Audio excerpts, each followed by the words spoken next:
भगवत गीता के अध्याय 4 श्लोक 7 में लिखा है, यदा यदा हि धर्मस्य ग्लानिर्भवति भारत अभ्युत्थानम् अधर्मस्य तदात्मानं सृजाम्यहम् परित्राणाय साधूनां विनाशाय च दुष्कृतां धर्म संस्थापनार्थाय संभवामि युगे युगे।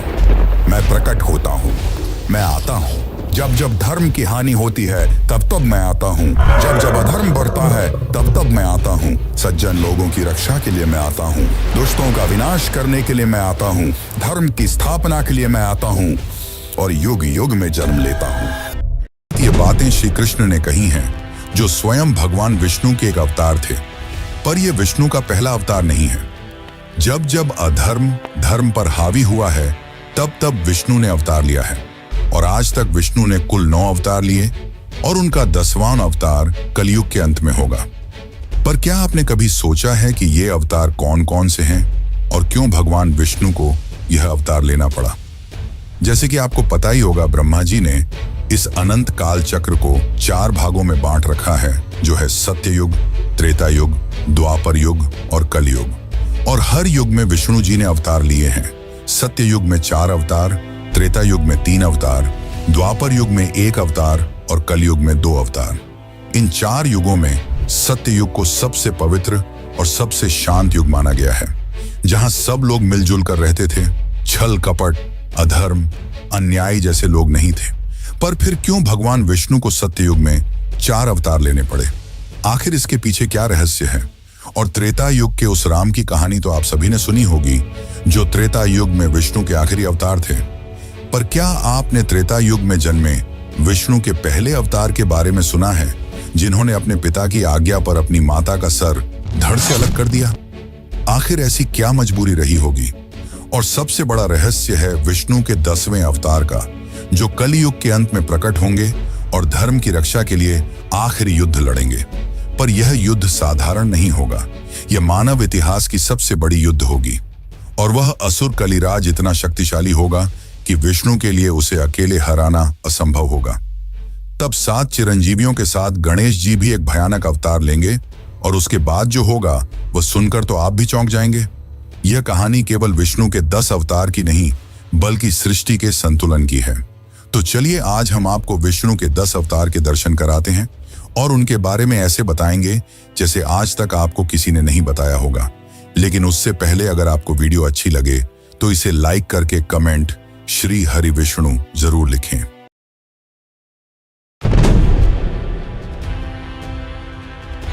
बहुत समय पहले हैग्रीव नामक एक दैत्य ने चारों वेद छीनकर समुद्र की गहराइयों में छिपा दिया। वेदों के बिना संसार अंधकारमय होने लगा और उसी समय महाप्रलय का समय भी निकट आ गया। पूरी पृथ्वी जल में डूबने वाली थी। ऐसे संकट की घड़ी में भगवान ने सृष्टि को सुरक्षित रखने और ज्ञान की रक्षा के लिए मत्स्य रूप धारण किया। इसी बीच सत्य युग के एक धर्मनिष्ठ महर्षि वैवस्वत मनु नदी के तट पर स्नान करने पहुंचे। तभी उनके करों में एक नन्ही सी मछली आ गिरी। मछली बोली, हे महात्मा, कृपा कर मेरी रक्षा कीजिए, बड़ी मछलियां मुझे खाएंगी। मनु को उस पर दया आई और उन्होंने उसे अपने कमंडलू में रख लिया। लेकिन यह तो बस शुरुआत थी। धीरे धीरे वह मछली बढ़ती गई, कमंडलू से तालाब तक, तालाब से झील तक और झील से नदी तक। हर बार उसका आकार इतना विशाल होता गया कि मनु चकित रह गए। अंततः जब उन्होंने उसे समुद्र में छोड़ा तब वह एक विराट रूप में प्रकट हुई। मनु ने हाथ जोड़कर कहा, आप कोई साधारण जीव नहीं हैं, कृपा कर बताइए आप कौन हैं? तभी भगवान विष्णु मत्स्य रूप में प्रकट होकर बोले, हे मनु, शीघ्र ही महाप्रलय आने वाला है। पूरा संसार जल में डूब जाएगा, लेकिन तुम्हें और जीवों की संतति को बचाकर नई सृष्टि की नींव डालनी होगी। जब प्रलय आए तब तुम अपनी पत्नी, 7 महान अर्षियों, औषधियों और सभी जीव जंतुओं के बीजों को एक नाव में लेकर बैठ जाना। मैं मत्स्य रूप में उस नाव को सुरक्षित स्थान तक ले जाऊंगा। वहीं से जीवन का पुनः आरंभ होगा। मनु ने भगवान की आज्ञा का पालन किया। जब प्रलय का समय आया तो मनु अपनी नाव में बैठकर उस भयंकर समुद्र में डगमगाने लगे। तभी भगवान विष्णु मत्स्य अवतार में प्रकट हुए और उन्होंने नाव को खींचते हुए उसे सुरक्षित स्थान यानी कि हिमालय के शिखरों तक पहुंचा दिया। प्रलय के उस अंधकार में भगवान ने मनु को धर्म, सृष्टि और ब्रह्मांड के रहस्यों का उपदेश भी दिया। तत्पश्चात उन्होंने हैग्रीव दैत्य का वध कर चारों वेदों को पुनः देवताओं को लौटा दिया। इस प्रकार ज्ञान की ज्योति फिर से प्रकट हुई और जीवन का बीज बचा रहा।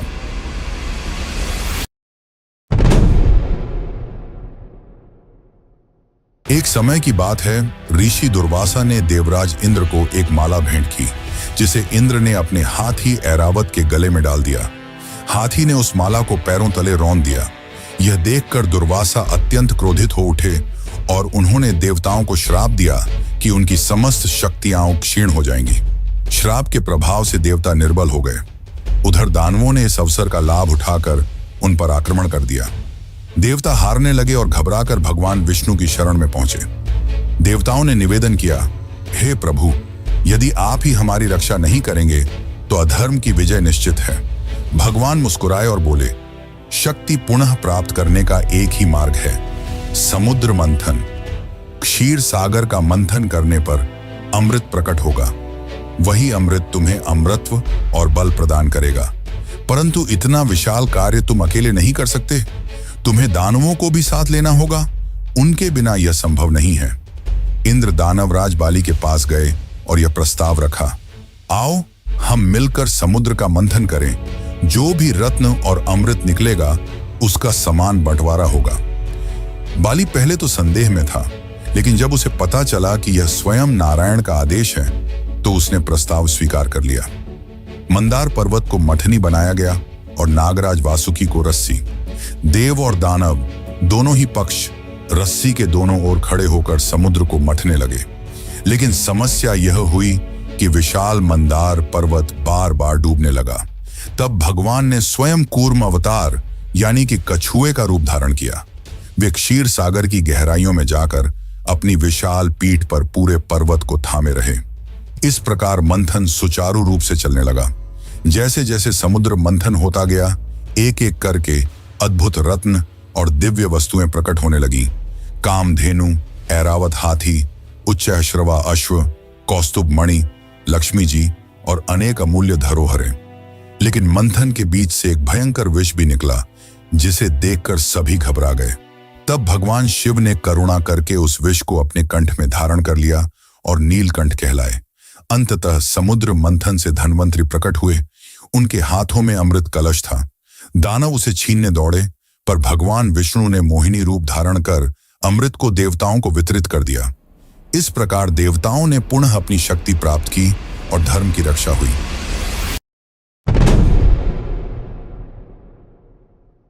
सृष्टि के आरंभिक युगों में दो असुर भाई उत्पन्न हुए, हिरण्याक्ष और हिरण्यकश्यप। दोनों ही दैत्य अत्यंत पराक्रमी और अहंकारी थे। उनकी शक्ति दिन प्रतिदिन बढ़ने लगी। धीरे धीरे उनका आतंक तीनों लोकों में फैल गया। देवता भी उनसे भयभीत हो गए और अधर्म चारों ओर हावी होने लगा। इनमें से हिरण्याक्ष विशेष रूप से गर्व और बल का प्रतीक था। अपनी शक्ति दिखाने के लिए उसने एक अद्भुत कृत्य किया। उसने स्वयं पृथ्वी का अपहरण कर लिया। उसने पृथ्वी को अपने बल से ले जाकर समुद्र की गहराइयों में छिपा दिया, जिससे जीव जंतु, मनुष्य और देवता सब चिंतित हो उठे। पृथ्वी माता ने करुणा भरी पुकार लगाई, हे नारायण, मेरी रक्षा कीजिए। उनकी पुकार सुनकर भगवान विष्णु ने एक अद्भुत रूप धारण किया। वराह अर्थात दिव्य जंगली सुअर। उनकी गर्जना से तीनों लोग गूंज उठे। वराह रूप धारण करके भगवान सागर की गहराइयों में उतरे। वहां हिरण्याक्ष खड़ा था, अपने अद्भुत बल पर घमंड करते हुए। उसने भगवान को देखा और हंसते हुए बोला, अरे ये तुच्छ जानवर मेरे सामने आया है, आज मैं इसे भी नष्ट कर दूंगा। फिर प्रारंभ हुआ एक भयंकर युद्ध। समुद्र की गहराइयों में दोनों का संघर्ष इतना भीषण था कि देवता ऊपर खड़े होकर भय और आश्चर्य से देख रहे थे। इस महासंग्राम में अंततः भगवान वराह ने अपने तीव्र दांतों से हिरण्याक्ष को उठा लिया और उसे चारों ओर घुमाकर परास्त कर दिया। फिर भगवान ने अपनी विशाल दांतों पर पृथ्वी माता को उठाया और उन्हें जल से बाहर लाकर ब्रह्मांड के संतुलन स्थान पर स्थापित कर दिया। लेकिन यह कथा यहीं समाप्त नहीं होती। हिरण्याक्ष का भाई हिरण्यकश्यप इस घटना से क्रोधित हो उठा। उसने निश्चय किया कि वह अपने भाई की मृत्यु का प्रतिशोध अवश्य लेगा। इसी प्रतिशोध की भावना ने आगे चलकर उसे ऐसा वरदान दिलवाया जिसने उसे लगभग अजेय बना दिया। और यही कहानी हमें ले जाती है अगले अद्भुत प्रसंग की ओर, नरसिंह अवतार की ओर।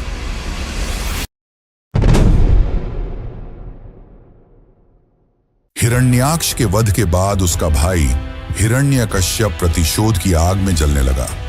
उसने ठान लिया कि वह अपने भाई की मृत्यु का बदला लेगा। इसके लिए उसने कठोर तपस्या की और स्वयं ब्रह्मा जी को प्रसन्न किया। जब ब्रह्मा जी उसके सामने प्रकट हुए तो हिरण्यकश्यप ने उनसे ऐसा वरदान मांगा जिससे उसकी मृत्यु लगभग असंभव हो जाए। उसने कहा, मुझे न तो मनुष्य मार सके, न पशु, न दिन में मरूं, न रात में, न आकाश में, न धरती पर, न घर के भीतर, न बाहर, न अस्त्र से, न शस्त्र से। ब्रह्मा जी ने उसकी कठिन तपस्या से प्रसन्न होकर यह वरदान दे दिया। वरदान पाकर हिरण्यकश्यप का अभिमान चरम पर पहुंच गया। वह स्वयं को अमर समझने लगा। उसने घोषणा कर दी, अब सृष्टि में भगवान का कोई अस्तित्व नहीं है, केवल मैं ही सर्वोच्च हूं, सबको मेरी पूजा करनी होगी। लेकिन हिरण्यकश्यप का अपना ही पुत्र प्रहलाद उसके विरुद्ध खड़ा हो गया। प्रहलाद बचपन से ही भगवान विष्णु का अनन्य भक्त था। वह दिन रात ओम नमो नारायणाय का जप करता। पिता लाख रोकता धमकाता, यहां तक कि दंड देता, पर प्रहलाद कभी विचलित नहीं हुआ। हिरण्यकश्यप ने उसे मारने के कई प्रयास किए। कभी विष पिलाया गया, कभी पहाड़ से गिराया गया, कभी हाथियों से कुचलवाने की कोशिश हुई, लेकिन हर बार भगवान विष्णु ने अपने भक्त की रक्षा की। यहां तक कि अपनी बहन होलिका की सहायता से उसे अग्नि में बैठाकर जलाने का प्रयास भी किया गया, पर हुआ उल्टा। होलिका जलकर भस्म हो गई और प्रहलाद सुरक्षित बाहर आ गया। अंततः हिरण्यकश्यप का क्रोध सीमा पार कर गया। उसने प्रहलाद को महल की चौखट पर बुलाकर पूछा, तेरा विष्णु कहाँ है? यदि वह सचमुच सर्वव्यापी है तो इस खंभे में भी होगा क्या? प्रहलाद ने शांत स्वर में कहा, हाँ पिताश्री, मेरे प्रभु हर जगह हैं। यह सुनकर हिरण्यकश्यप ने क्रोध में अपनी गदा से उस खंभे को तोड़ डाला। उसी क्षण वहां से एक अद्भुत भीषण स्वरूप प्रकट हुआ, नरसिंह। नरसिंह अवतार ने क्रोध में हिरण्यकश्यप का गला पकड़ उसे हवा में उठाकर पटक दिया। फिर घसीटते हुए महल की चौखट तक ले गए और उसे उठाकर अपनी जांघों पर लिटा दिया। नरसिंह अवतार ने हिरण्यकश्यप का चीरा फाड़ दिया और इस संसार को उसके भय से मुक्त किया। देवताओं ने आनंद मनाया। प्रहलाद ने अपने प्रभु के चरणों में प्रणाम किया और सृष्टि में फिर से धर्म का प्रकाश फैल गया।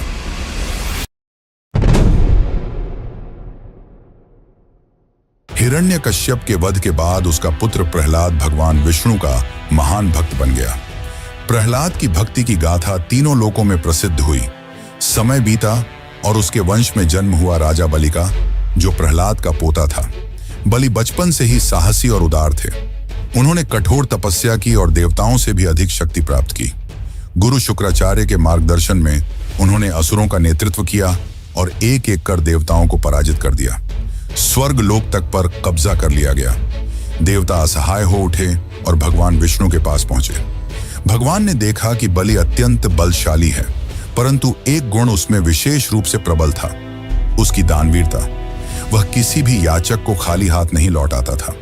इसीलिए उन्होंने वामन अवतार धारण किया, एक छोटे से ब्राह्मण बालक का रूप। सिर पर जटाजूट, हाथ में कमंडल, शरीर पर चमकता तेज और वाणी में विनम्रता। एक दिन राजा बलि विशाल यज्ञ कर रहे थे, तभी वहां यह नन्हा ब्राह्मण पहुंचा।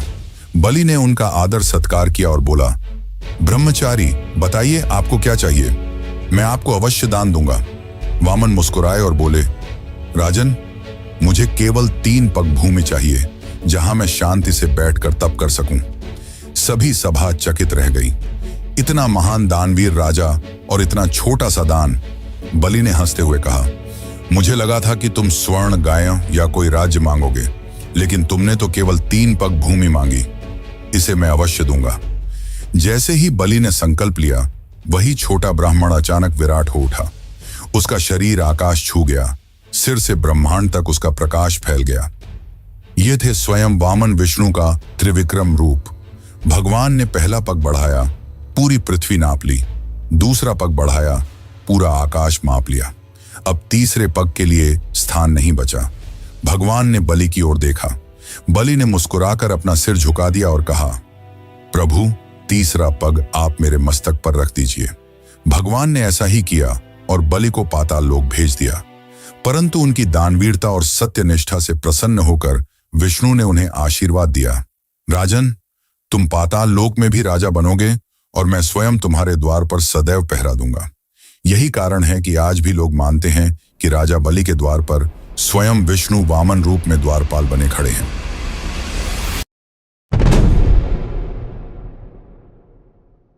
सत्य युग और त्रेता युग के संधिकाल में जब अधर्म बढ़ने लगा, तब भगवान विष्णु ने अपना छठा अवतार लिया, परशुराम। उनका जन्म ऋषि जमदग्नि और माता रेणुका के घर हुआ। बचपन में ही उन्होंने शस्त्रों और शास्त्रों की गहन शिक्षा प्राप्त की। वे महादेव के अनन्य भक्त थे और भगवान शिव ने ही उन्हें एक दिव्य फरसा प्रदान किया। तभी से वे परशुधारी राम अर्थात परशुराम कहलाए। एक दिन ऋषि जमदग्नि ने अपने पुत्रों को आदेश दिया कि वे अपनी माता का वध करें।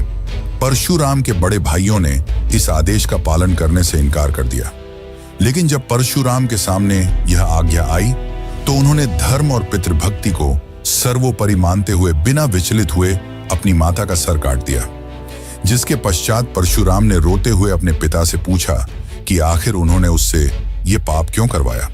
तब ऋषि जमदग्नि ने कहा कि एक दिन माता रेणुका नदी में स्नान करने गईं। वहां उन्होंने गंधर्वों को जलक्रीड़ा करते देखा और क्षण भर के लिए उनके मन में अस्थिरता आ गई।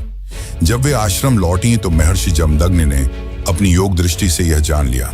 परंतु महर्षि जमदग्नि परशुराम की आज्ञा पालन भावना से प्रसन्न हुए और उन्हें वरदान दिया। परशुराम ने उसी क्षण अपनी माता के पुनर्जीवन की प्रार्थना की और रेणुका पुनः जीवित हो उठी।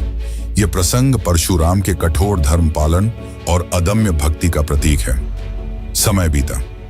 एक दिन हयवंशी राजा सहस्त्रार्जुन जमदग्नि के आश्रम आया।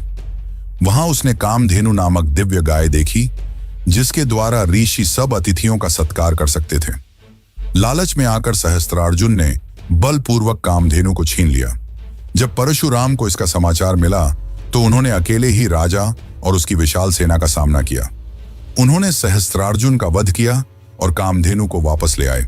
सहस्त्रार्जुन के पुत्रों ने प्रतिशोध स्वरूप ऋषि जमदग्नि का वध कर दिया। यह समाचार पाकर परशुराम क्रोध से जल उठे। उन्होंने प्रतिज्ञा ली, मैं इस पृथ्वी से क्षत्रियों का विनाश कर दूंगा। इसके बाद परशुराम ने अकेले ही 22 बार पूरी पृथ्वी से क्षत्रियों का संहार किया। उन्होंने क्षत्रिय वंश को लगभग समाप्त कर दिया। इतना भयंकर प्रतिशोध इतिहास में दूसरा नहीं मिलता। अपने व्रत को पूर्ण करने के बाद परशुराम ने अश्वमेध यज्ञ कर संपूर्ण पृथ्वी महर्षि कश्यप को दान कर दी। फिर वे अपने शस्त्र इंद्र को सौंपकर महेंद्र पर्वत पर तपस्या में लीन हो गए। लेकिन परशुराम की गाथा यहीं समाप्त नहीं होती। उन्हें देवताओं ने चिरंजीवी का वरदान दिया। आज भी वे जीवित माने जाते हैं और कहा जाता है कि वे कल की अवतार के समय प्रकट होकर उन्हें दिव्य शस्त्र प्रदान करेंगे और धर्म स्थापना में सहायक बनेंगे।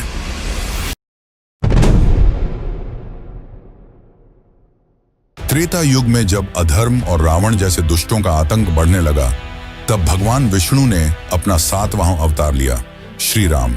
अयोध्या नगरी में सूर्य वंश के प्रतापी राजा दशरथ का राज्य था। वे धर्मनिष्ठ और प्रजावत्सल थे, लेकिन संतानहीन थे। संतान प्राप्ति के लिए उन्होंने महर्षि श्रृंगी के मार्गदर्शन में पुत्रेष्ठ यज्ञ किया। यज्ञ के फलस्वरूप रानी कौशल्या से श्री राम, रानी कैकेयी से भरत और रानी सुमित्रा से लक्ष्मण व शत्रुघ्न का जन्म हुआ। राम बचपन से ही तेजस्वी, शूरवीर और विनम्र थे। जब महर्षि विश्वामित्र यज्ञ में विघ्न डालने वाले राक्षसों से त्रस्त हुए तो वे राम और लक्ष्मण को अपने साथ ले गए।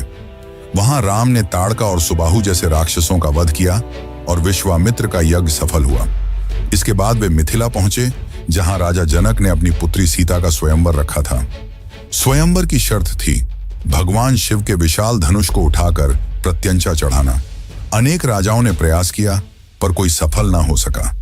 तब राम ने सहजता से धनुष उठाया और उसे तोड़ डाला। इसी के साथ सीता जी ने राम को पति रूप में स्वीकार किया।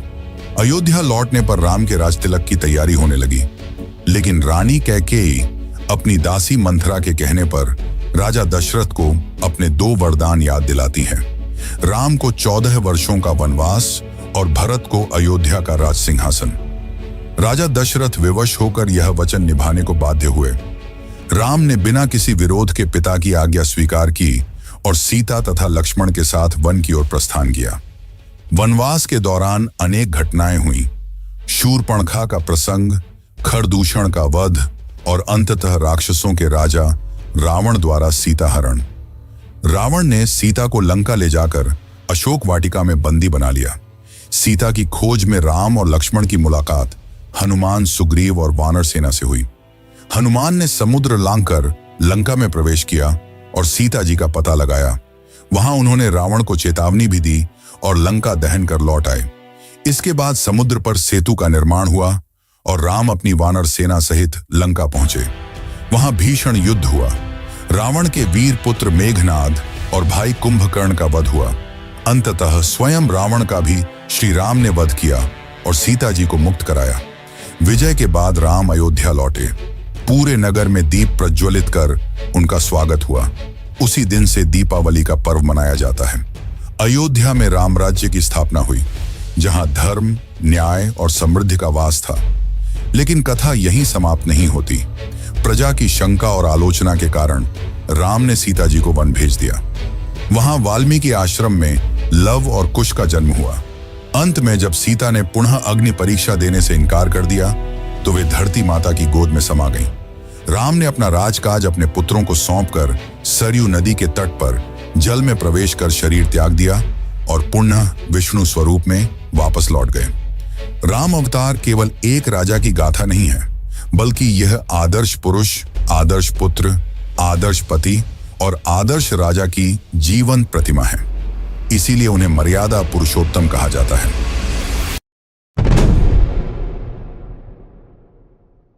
द्वापर युग में जब अधर्म का बोलबाला बढ़ने लगा और आतंक चरम पर था, तब भगवान विष्णु ने अपना 8वां अवतार लिया, श्री कृष्ण। मथुरा नगरी का राजा था अत्याचारी कंस। एक दिन जब कंस अपनी बहन देवकी का विवाह वसुदेव से करा रहा था, तभी आकाशवाणी हुई, कंस, तुम्हारा संहार देवकी का 8वां पुत्र करेगा। यह सुनते ही कंस क्रोधित हो उठा और देवकी वसुदेव को कारागार में बंद कर दिया। देवकी की हर संतान का जन्म होते ही कंस उसे मार डालता। इस तरह 7 शिशुओं की हत्या कर दी गई। अंततः जब 8वां पुत्र जन्मा, वही थे स्वयं नारायण श्री कृष्ण। उनका जन्म भाद्रपद मास की कृष्ण अष्टमी की आधी रात को हुआ। कारागार में चमत्कार हुआ। सैनिक सो गए, पहरेदार बेहोश हो गए और कारागार के द्वार खुल गए। वसुदेव ने शिशु कृष्ण को टोकरी में रखकर यमुना नदी पार की। मार्ग में शेषनाग अपनी फन फैलाकर शिशु की रक्षा करते रहे। वसुदेव ने बालक को गोकुल पहुंचाया और नंद बाबा यशोदा की गोद में सौंप दिया। इस प्रकार कृष्ण का पालन पोषण गोकुल में हुआ। कृष्ण बचपन से ही नटखट और मनमोहक थे। वे माखन चुराते, गोपियों की मटकी फोड़ते और अपनी बांसुरी की धुन से सबका मन मोह लेते। उनकी बाल लीलाएं आज भी लोक गीतों और कथाओं में गाई जाती हैं। उन्होंने अनेक असुरों का वध भी किया, पूतना, शकटासुर, तृणावर्त, बकासुर, अघासुर आदि। जब यमुना में कालिया नाग ने आतंक मचाया, तब कृष्ण ने उसके फनों पर नृत्य कर उसे वश में किया और यमुना को विषमुक्त कराया। बरसाने की राधा उनकी प्राणप्रिया थी। राधा और कृष्ण का प्रेम केवल सांसारिक नहीं, बल्कि आत्मा और परमात्मा के मिलन का प्रतीक है। वृंदावन की रास लीला में कृष्ण की बांसुरी की धुन सुनकर गोपियां आत्म विभोर हो जाती थीं। कृष्ण बड़े हुए और मथुरा लौटकर कंस का वध किया। इस प्रकार देवकी वसुदेव को मुक्त कराया और मथुरा की प्रजा को आतंक से बचाया। इसके बाद कृष्ण ने द्वारका नगरी बसाई और यदुवंश का विस्तार किया। द्वापर युग का सबसे बड़ा प्रसंग था महाभारत। इसमें कृष्ण ने पांडवों का साथ दिया और अर्जुन के सारथी बने। युद्ध भूमि में जब अर्जुन धर्म संकट में पड़े, तब कृष्ण ने उन्हें गीता का उपदेश दिया। जीवन, धर्म, आत्मा और कर्तव्य का वह ज्ञान जो आज भी मानवता के लिए मार्गदर्शक है। महाभारत युद्ध में पांडवों की विजय हुई और अधर्म पर धर्म की स्थापना हुई। युद्ध के बाद धीरे धीरे यदुवंश में भी कलह बढ़ने लगा। गांधारी के श्राप के कारण यदुवंश नष्ट हुआ। अंततः कृष्ण वन में पीपल के वृक्ष के नीचे विश्राम कर रहे थे तभी एक शिकारी ने उन्हें हिरण समझकर उनके पैर में बाण मार दिया। कृष्ण मुस्कुराए और उसे अभयदान दिया। यही उनका अंत था और इसी के साथ द्वापर युग समाप्त होकर कलयुग का आरंभ हुआ।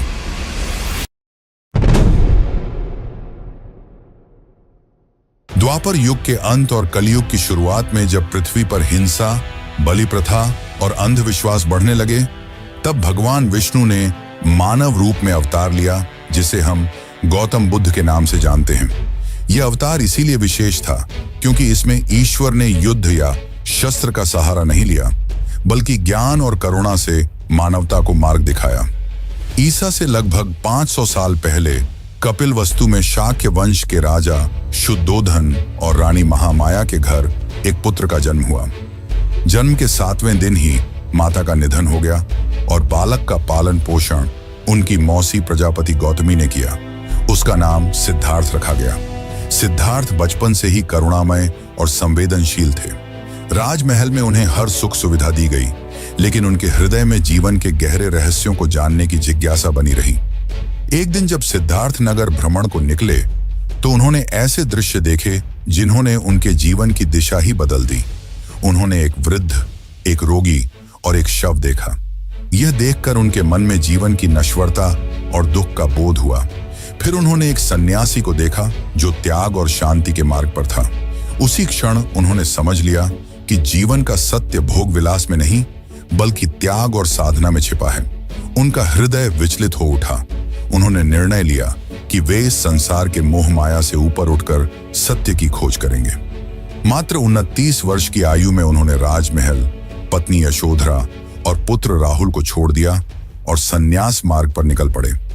वर्षों तक उन्होंने कठोर तपस्या की, अनेक गुरुओं से शिक्षा ली, लेकिन उन्हें शांति नहीं मिली। अंततः वे बोधगया पहुंचे और वहां एक पीपल के वृक्ष के नीचे ध्यानस्थ हो गए। कई दिनों तक गहन साधना के बाद वैशाख पूर्णिमा की रात को उन्हें ज्ञान की प्राप्ति हुई। उसी क्षण सिद्धार्थ बुद्ध बन गए, अर्थात वह जिसने सत्य को जान लिया। ज्ञान प्राप्त करने के बाद उन्होंने लोगों को मध्यम मार्ग अपनाने की शिक्षा दी, जिसमें न तो अत्यधिक भोग था और न कठोर तपस्या। उन्होंने 4 आर्य सत्यों और अष्टांगिक मार्ग का उपदेश दिया और करुणा तथा अहिंसा को जीवन का आधार बताया। बुद्ध ने पहला उपदेश सारनाथ में दिया, जिसे धर्म चक्र प्रवर्तन कहा गया। उनके उपदेशों ने लाखों लोगों का मार्गदर्शन किया और बौद्ध धर्म का जन्म हुआ। अंततः 80 वर्ष की आयु में कुशीनगर में उन्होंने महापरिनिर्वाण प्राप्त किया।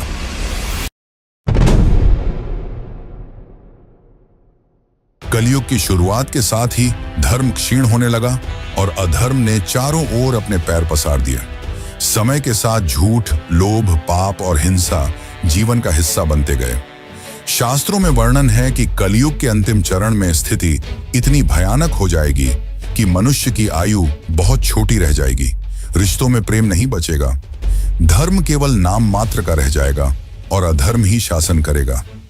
ऐसे समय में जब पृथ्वी अत्याचार से कराह रही होगी, जब निर्दोषों की पुकार आकाश तक पहुंच जाएगी और जब अधर्म का भार असहनीय हो जाएगा, तब स्वयं भगवान विष्णु अपने अंतिम अवतार के रूप में प्रकट होंगे। ये होगा कल की अवतार। पुराणों में वर्णन है कि उत्तर प्रदेश के संभल नामक स्थान पर विष्णु यश नामक एक ब्राह्मण के घर एक पुत्र का जन्म होगा। वही पुत्र आगे चलकर कल की कहलाएगा। कल की घोड़े की तरह तीव्रगामी होंगे और उनके पास देवदत्त नाम का एक सफेद अश्व होगा। उनके हाथों में एक दिव्य चमचमाती तलवार होगी, जिसकी तेज से अधर्म कांप उठेगा। कल्कि का उद्देश्य होगा अधर्म और अत्याचार का अंत करना। वे दुष्टों, पापियों और कलयुग के अत्याचारी शासकों का विनाश करेंगे और एक नए युग की स्थापना करेंगे। शास्त्र कहते हैं कि कल्कि ही इस कलयुग का अंत कर फिर से सत्य युग का आरंभ करेंगे। लेकिन कल्कि की कथा यहीं समाप्त नहीं होती। मान्यता है कि जब वे प्रकट होंगे तो उनके साथ वे अमर योद्धा भी खड़े होंगे, जिन्हें हम चिरंजीवी कहते हैं, जैसे परशुराम, हनुमान, अश्वत्थामा और अन्य। कहा जाता है कि परशुराम स्वयं कल्कि को शस्त्र प्रदान करेंगे और उन्हें धर्म युद्ध के लिए तैयार करेंगे। कल्कि अवतार आज भी रहस्य से घिरा हुआ है। कोई नहीं जानता कि उनका प्रकट होना कब और कैसे होगा, परंतु इतना निश्चित है कि जब अधर्म अपनी चरम सीमा पर पहुंच जाएगा, तब उनका आगमन अवश्य होगा। और शायद यहीं से शुरू होंगी एक और रहस्यमयी कहानी कलिराज की। शास्त्रों में संकेत है कि कलियुग के अंतिम चरण में कलिराज नाम का एक भयानक चरित्र उभरेगा, जो अधर्म का प्रतीक होगा और संसार को विनाश की ओर धकेलेगा। यही वह शक्ति होगी जिसका अंत करने के लिए कल की प्रकट होंगे।